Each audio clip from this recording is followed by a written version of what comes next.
1, and I'm doing my presentation over William Borden and his life and the inspiration. Um, it was a very big inspiration for me as far as my study into his life and just the things that he accomplished in such a short time is just beyond me. And quotes have been said about him as far as he has done more in 25 years of his life than we could do in 3, 4 lifetimes, which is true. I mean, a lot of us, it really kind of gave me a gut check as far as how lazy I am in my Christianity, in my Christian walk, and how much do I really do for others. And so this has just been a real blessing, a joy to be able to do this and to be also be able to share it with you. So let's get started, shall we? William Borden was born on November 1st of 1887. He lived his life in Chicago, Illinois, um, and he lived there up until the time that he graduated high school in 1904. His family, this is just a little fun fact, but it really kind of plays a big part into what we're going to be talking about later.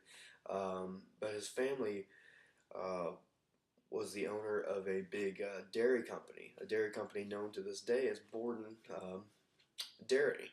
And so he was the heir to just millions of dollars. And back in that time, it's like billions today. So um, he was very wealthy, he was very rich. And as in his young age, he just had this real heart for Christ. He had this real heart that he had a purpose and that he had um, just too much to not be able to give out.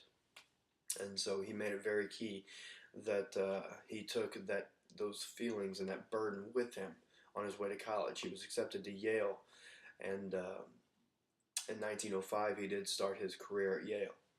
And while he was at Yale in his first semester, he just saw this kind of lack for God. He saw this lack for just any kind of message to be spread. So he started his prayer group, and he started it with a friend of his, and it was just those two, just for a little while, and then it began to go to grow, and to 3, to 4, to 5, and by the time he finished his first semester at Yale, he had over 150 students within prayer groups um, just around campus, and going off of campus into coffee shops, into bookstores, into libraries. And so that right there is just a big inspiration. You know, nowadays we see you at the pole in high schools and stuff like that, and it even goes into some colleges. I mean, we see BSUs and just campus ministries, but the fact from going from nothing to something that big is just an inspiration in itself. So, um, but he really continued to see just a purpose for his life, and so we're going back to his riches and just how wealthy he was, but he wanted to use some of that, and he felt a big calling in his life to use that right then and there. So during his sophomore year at Yale, he started the Yale Hope Mission there in New Haven, Connecticut. It was off campus, um, but it was almost like a halfway house or just some kind of something to. He had a real heart for poverty, and he wanted to bring people off of the streets and into shelter. And his a lot of his friends had testified to seeing him out on the streets at nighttime, to seeing him put people up in motel rooms at 2, 3 o'clock in the morning, taking them to restaurants in the morning times, giving them a little bit of cash, just giving him all that he had been blessed with in the first place. And so that right there is another inspiration um, to his life. I mean, a lot of us, we just don't see a need for that, or just don't even see an opportunity, especially when it's right there in front of us. So, but he finished out his career at Yale in 1909, and by the time he graduated Yale, the prayer groups that we had talked about before, out of Yale's 1,300 students, he had 1,100 of them, over 1,100 of them, within small prayer groups just around campus and traveling off campus and really just hitting the community hard with seeing the need of prayer. And so God was just really blessing that place and blessing that place. So, but after that time, after he graduated, he turned down tons of job offers, tons of just opportunities to be able to just continue in his riches and continue in his wealth. But he really had a big, strong calling to the ministry, and he wanted to be a missionary. And a big place that he wanted to go was to China. The Muslim population was growing big time there, and he wanted to go over there and preach to those people. So he took his wealth and he used it to get him over there. But on the way, he wanted to stop at Egypt, and he wanted to learn the Arabic language so he could really kind of filter out all the translations and filter out everything that it had turned into and go back to the original root so he could be able to preach to those people in their language and preach to those people from where it all began. And so in December 17th, 1912, he sailed for Egypt on his way to China.